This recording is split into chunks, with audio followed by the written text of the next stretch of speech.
Assalamualaikum warahmatullahi wabarakatuh. Waalaikumsalam warahmatullahi wabarakatuh. Selamat pagi anak-anak. Pagi. Bagaimana kabar kalian hari ini? Baik, Bu. Baik, Bu. Alhamdulillah. Alhamdulillah. Sehat-sehat semua ya. Nah, Ibu ingin mengingatkan untuk selalu menjaga kesehatan. Apalagi di masa pandemi ini kita harus selalu mematuhi protokol kesehatan, yaitu 3M. Apa sih 3M itu? Memakai masker, menjaga jarak, menjaga jarak, mencuci tangan di air mengalir. Iya, benar sekali. Kita harus selalu mencuci tangan, menggunakan masker, dan selalu menjaga jarak ya. Nah, sebelum memulai pembelajaran ini, alangkah baik kita berdoa terlebih dahulu. Doa dipimpin oleh Ibu ya. Siap. Jadi yang rapi dulu. Doa mulai. Bismillahirrahmanirrahim. Alhamdulillahirabbil alamin arrahmanirrahim iyyaka na'budu wa iyyaka nasta'in ihdinas siratal mustaqim siratal ladzina an'amta 'alaihim. Amin. Sudah, Bu. Doa selesai. Nah, cuaca hari ini mendung. Dingin. Ya. Kita malas untuk kegiatan sehari-hari ya. Nah, sebelum memulai pembelajaran hari ini, supaya semangat, Ibu ingin mengajak kalian untuk bernyanyi. Ada yang tahu lagu Garuda Pancasila? Tahu, Bu. Kita nyanyi ini ya, supaya semangat dan menumbuhkan rasa nasionalis kita.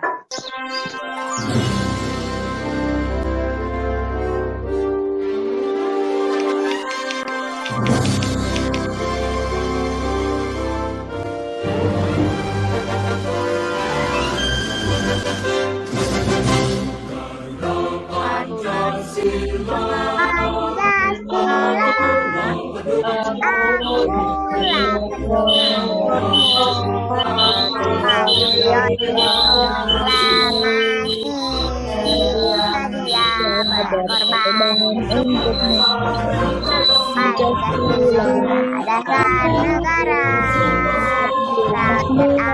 rakyat makmur sentosa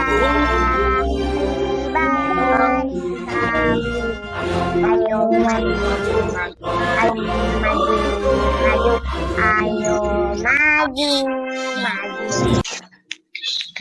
Anak-anak, pada pertemuan kemarin kita sudah belajar apa ya? Kita sudah mempelajari teks yang berjudul Peristiwa Pembacaan Proklamasi. Nah, dari teks tersebut kita dapat mengetahui kapan proklamasi dibacakan, di mana proklamasi tersebut dibacakan, dan siapa yang membacakan proklamasi tersebut. Dalam teks tersebut juga kita dapat mengetahui susunan-susunan acara yang dilakukan pada pembacaan teks proklamasi.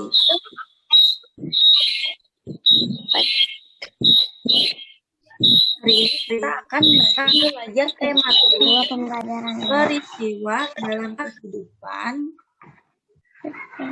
Tema 2, peristiwa kebangsaan seputar proklamasi kemerdekaan, subtema 2. Pembelajaran kedua ya. Tujuan pembelajaran hari ini yaitu kita dapat mengetahui kalor dapat menyebabkan perubahan wujud benda. Yang kedua, kita dapat mengidentifikasi peristiwa-peristiwa yang terjadi sebelum dan sesudah pembacaan teks proklamasi. Yang ketiga, kita dapat mengetahui gerak-gerik dengan pola lantai yang benar. Nah, di halaman 87 sudah dibuka bukunya. Bentar, Bu. Lagi dibuka, Bu, bukunya. Apa tadi, Bu? Halaman 87. Ini ada percakapan Beni dan ayahnya. Beni dan ayahnya di kebun cengkih milik Parudi. Beni, ayah, tadi sewaktu kita datang, di daun-daun cengkih dan rerumputan terdapat titik-titik air. Kemana perginya titik-titik air itu sekarang? Mengapa tidak ada lagi? Ayah menjawab, itu namanya embun. Tadi ketika kita datang masih pagi, jadi masih banyak kita jumpai embun di dedaunan. Sekarang sudah siang, embun-embun itu menguap terkena panas matahari. Peristiwa ini disebut penguapan. Proses penguapan embun terjadi dengan bantuan energi sinar matahari dan angin. Akibat panas dari sinar matahari, air menguap menjadi air. Jawab, oh begitu, air menguap kembali. Energi panas atau kalor memiliki peran utama dalam proses penguapan tersebut. Energi panas dapat mengubah suhu benda dan dapat mengubah wujud benda. Di sini Ibu ada video. Kalian simak ya. Nah, selanjutnya secara dasar kita perlu tahu tentang pengaruh kalor terhadap suatu benda. Apa coba sahabat?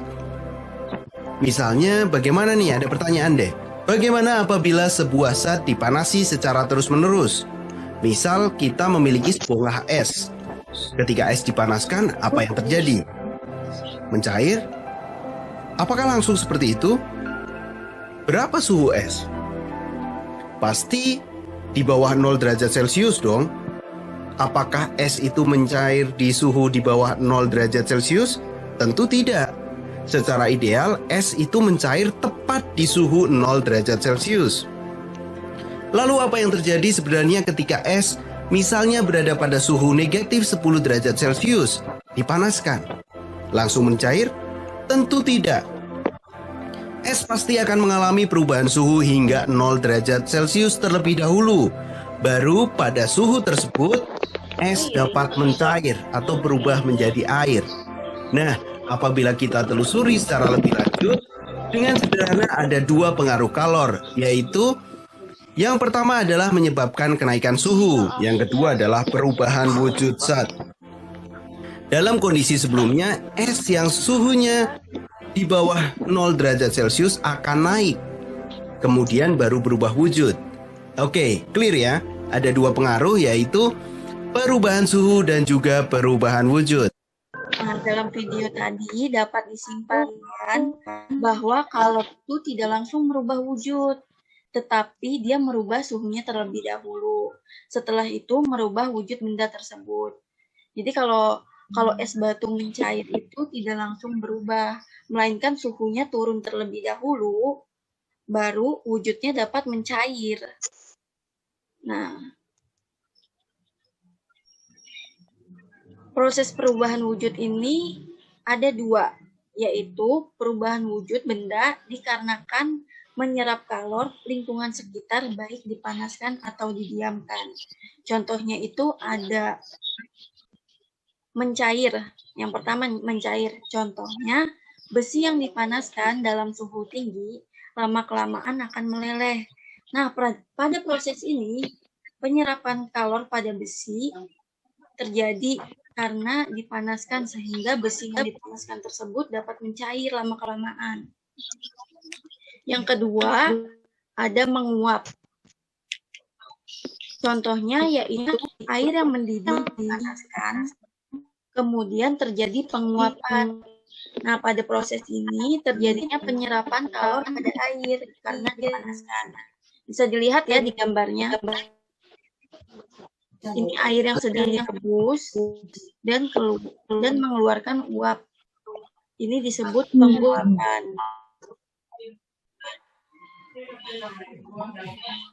Lihatin gambarnya. Yang ketiga ada menyublim. Contohnya kapur barus. Ada yang suka memakai kapur barus tidak? Biasanya kapur barus ini digunakan di kamar mandi ya. Ada yang kamar mandinya pakai kapur barus. Iya, ada yang di kamar mandi, ada yang di lemari. Nah, lama-kelamaan kapur barus ini menyusut dan hilang. Akan menguap. Iya, menguap. Ini disebutnya menyublim. Pada proses ini terjadinya penyerapan kalor dari lingkungan karena didiamkan dan kapur barus lama-kelamaan akan menghilang. Kemudian ada perubahan wujud benda dikarenakan melepas kalor ke lingkungan sekitar karena didinginkan. Contohnya itu ada membeku. Yang pertama itu ada membeku. Karena air yang disimpan di freezer. Ada yang suka membekukan air di lemari es? Ada aku. Pada proses ini, kalor yang terdapat di air melakukan pelepasan ke lingkungan sekitar karena didinginkan, maka terbentuk es batu. Yang kedua, ada mengkristal, contohnya gas karbon dioksida yang dibekukan menjadi es kering. Ada yang pernah lihat es kering? Pernah. Ada yang tahu? Nah, biasanya es kering ini digunakan untuk membekukan makanan atau biasa digunakan di pertunjukan-pertunjukan sehingga menimbulkan efek kabut. Nah, es kering ini jika terkena udara akan mengeluarkan asap seperti di gambar. Bisa dilihat ya. Di luar ruangan. Nah, pada proses ini terjadi pelepasan kalor ke lingkungan sekitar karena didinginkan. Kemudian ada mengembun. Contohnya yaitu terbentuknya kristal es atau embun-embun air pada daun. Nah, pada proses ini terjadinya pelepasan kalor karena lingkungan sekitarnya terjadi pendinginan. Kayak di teks yang tadi ya, terjadinya pengembunan di rumput dan di dedaunan. Nah, pada proses pelepasan dan penyerapan bisa terjadi keduanya sekaligus. Nah, proses ini biasanya terjadi dalam pembuatan minyak wangi. Bisa dilihat, diperhatikan gambarnya ya. Yang pertama, saat dipanaskan, air rebusan bunga akan menyerap kalor dan menaikkan suhu. Yang ini nih. Yang pertama. Setelah suhunya naik, maka terjadi penguapan di air. Nah, penguapan air yang terbentuk akan campur dengan air yang dingin. Setelah itu, uap yang terjadi akan melepaskan kalor dan menyeimbangkan suhu sehingga terjadinya proses pengembunan. Nah, hasil pengembunan ini digunakan sebagai minyak. Nah, anak-anak di halaman 90 bisa dilihat ada teks bacaan. Sudah dibuka bukunya? Nah, Ibu minta tolong untuk membacakan teks yang ada di halaman 90. Aku. Sudah, Rahel bacakan paragraf pertama. Mulai dari judul ya. Peristiwa menjelang dan sesudah pembacaan teks proklamasi. Setelah mendengar berita Jepang menyerah kepada sekutu, bangsa Indonesia mempersiapkan dirinya untuk merdeka. Perundingan diadakan di antara para pemuda dengan tokoh-tokoh tua maupun di antara pemuda sendiri. Walaupun demikian, antara tokoh pemuda dan golongan tua jadi perbedaan pendapat. Akibatnya, terjadilah peristiwa Rengas Dengklok pada tanggal 16 Agustus pukul 4 WIB. Bung Hatta dan Bung Karno beserta Ibu Fatmawati dan Guntur Soekarno Putra dibawa pemuda ke Rengas Dengklok agar tidak terpengaruh oleh Jepang. Tujuannya mendesak golongan tua untuk segera memproklamirkan kemerdekaan Indonesia. Iya, terima kasih Rasel. Mau melanjutkan paragraf kedua?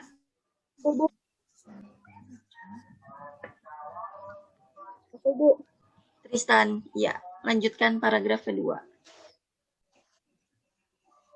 Setelah melalui perdebatan dan ditengahi Ahmad Soebarjo, menjelang malam hari kedua tokoh Bung Hatta dan Bung Karno akhirnya kembali ke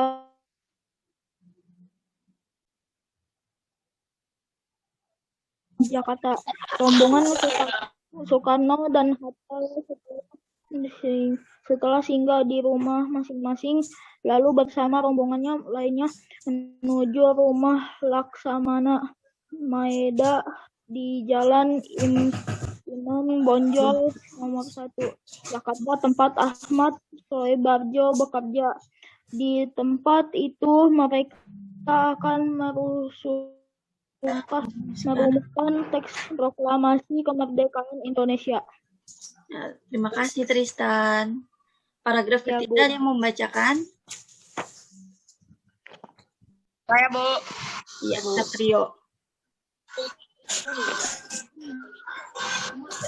Lanjutkan paragraf. Sampai dengan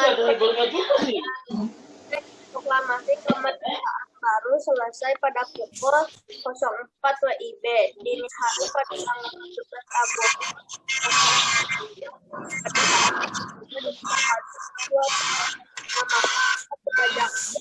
Rumah IM Soekarno di Jalan Pengangsaan Timur 56 Jakarta pada pukul 10 WIB. Iya, terima kasih Satrio. Nah, dari teks tersebut berisi tentang peristiwa sebelum pembacaan teks proklamasi. Setelah mendengar Jepang menyerah, maka rakyat Indonesia tidak diam saja. Terjadi perundingan yang diadakan oleh golongan tua dan golongan muda. Tetapi golongan tua dan golongan muda selalu berbeda pendapat, sehingga golongan muda mendesak golongan tua untuk segera memproklamirkan kemerdekaan agar tidak menyia-nyiakan kesempatan ini. Nah, sebelum kemerdekaan maka terjadi peristiwa Rengas Dengklok, yaitu di mana golongan tua Insinyur Soekarno dan Mohatta diculik ke Rengas Dengklok.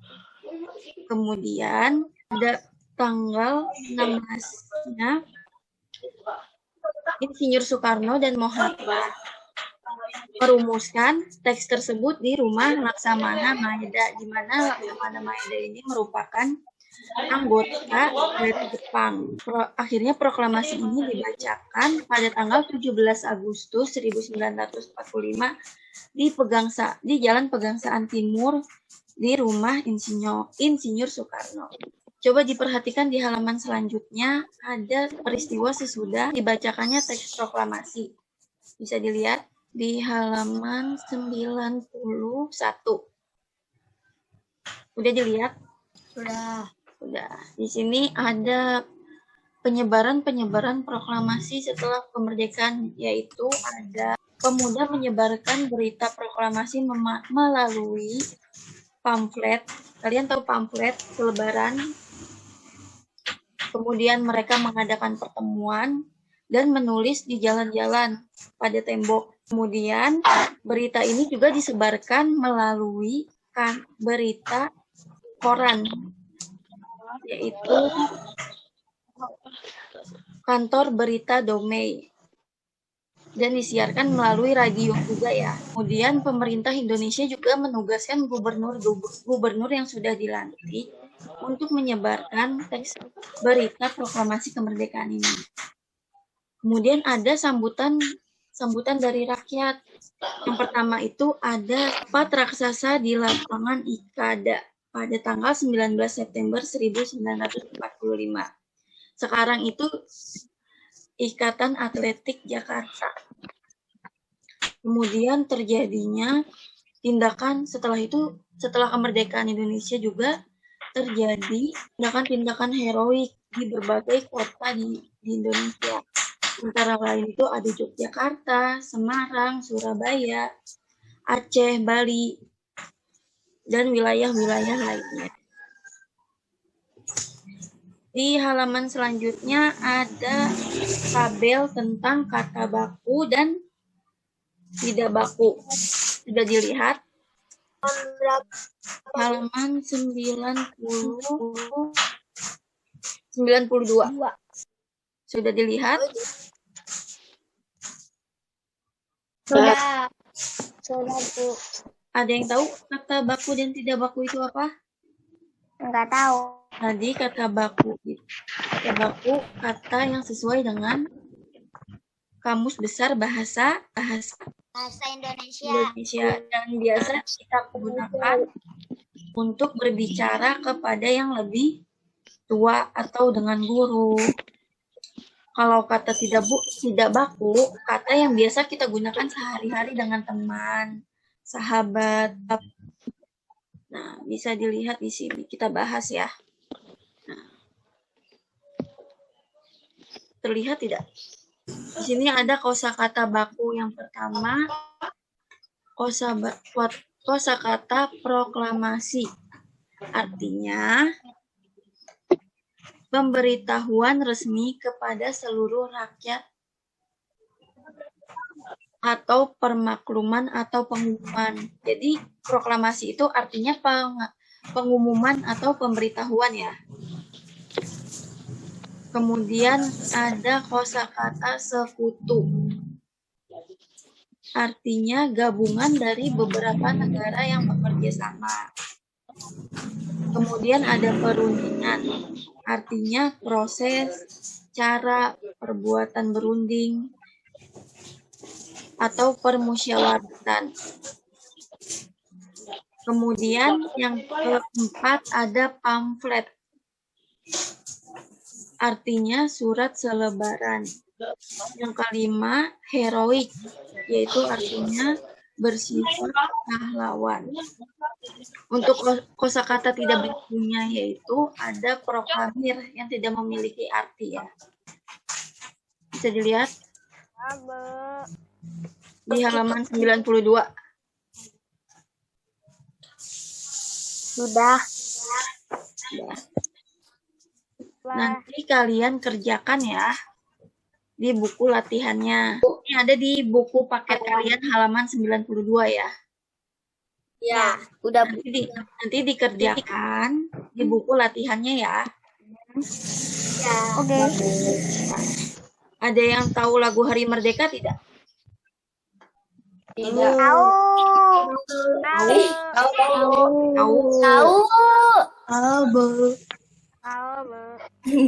Nyanyi bareng-bareng. Ya, kita nyanyi bareng-bareng ya. Sini ada lagunya. Ya. Nah, kita mulai ya. Kita nyanyi sama-sama. Kita mulai. 1, 2, 3.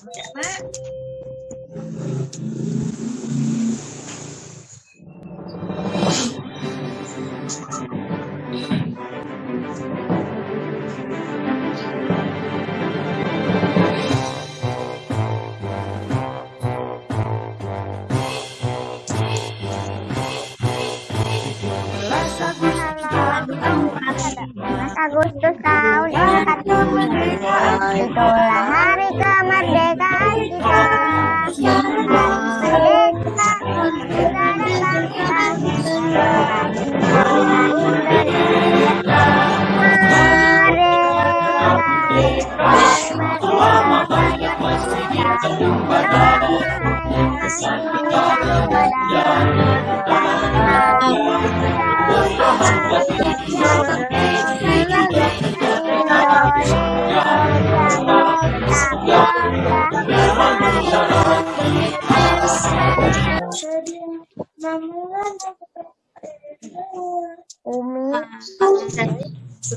Nah, anak-anak, dari lagu tadi kita bisa melakukan gerak tari. Apa sih gerak tari itu? Gerak tari adalah serangkaian gerakan indah dari dalam tubuh. Penampilan gerak tari akan lebih indah jika diiringi musik. Nah, keindahan gerak tari juga dapat dilihat dari pola lantai penari peragaan gerak tari. Sebelum kita belajar tentang pola tari, kita belajar tentang gerak tari terlebih dahulu. Nah, berdasarkan jenis-jenisnya, ada 3 bentuk tari. Yang pertama itu ada tari tunggal, tari berpasangan, dan tari berkelompok. Di sini ada tari tunggal. Ini contohnya tari Kandagan dari Jawa Barat.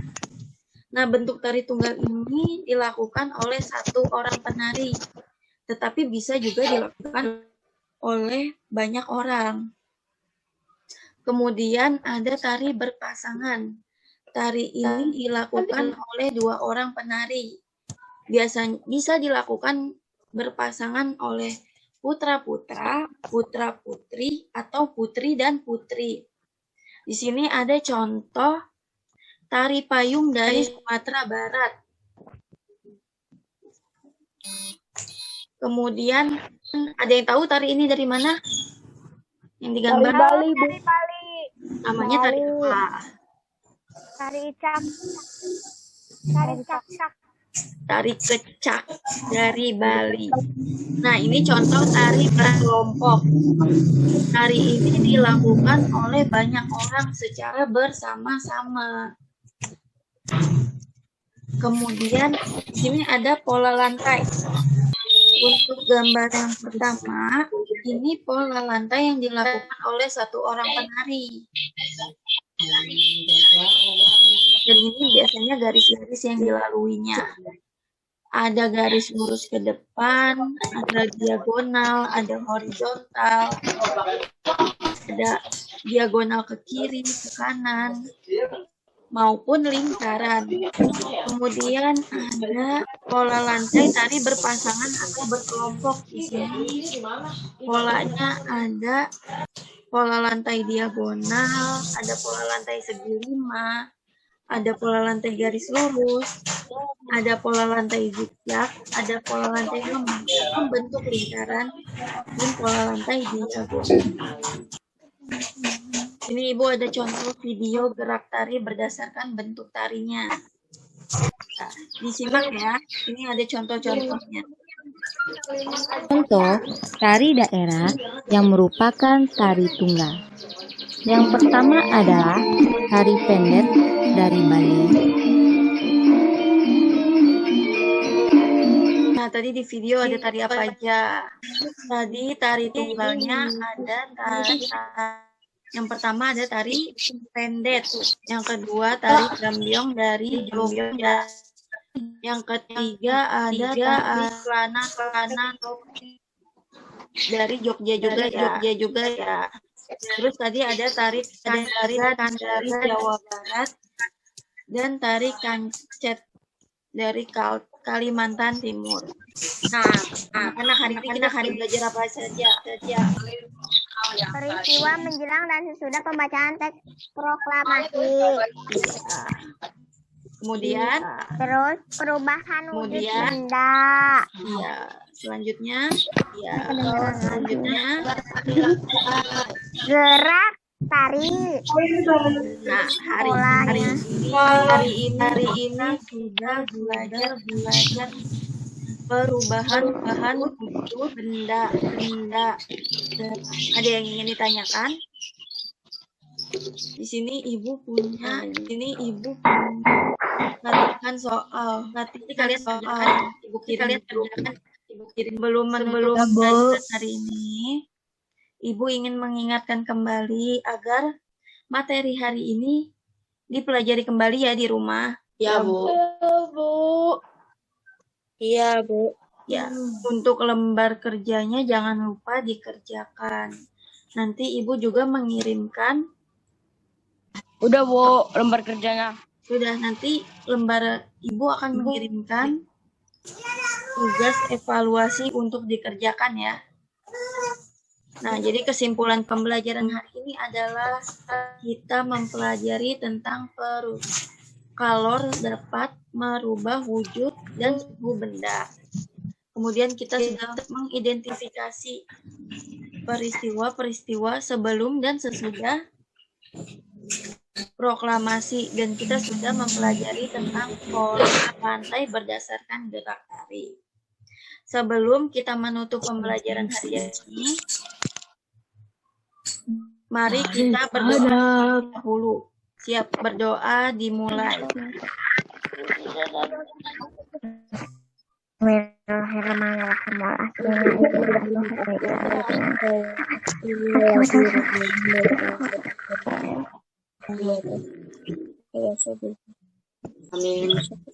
Berdoa selesai. Nah, sekian pembelajaran hari ini. Semoga kalian sehat selalu ya. Jangan lupa protokol kesehatannya ya. Jangan main keluar rumah. Wassalamualaikum warahmatullahi wabarakatuh.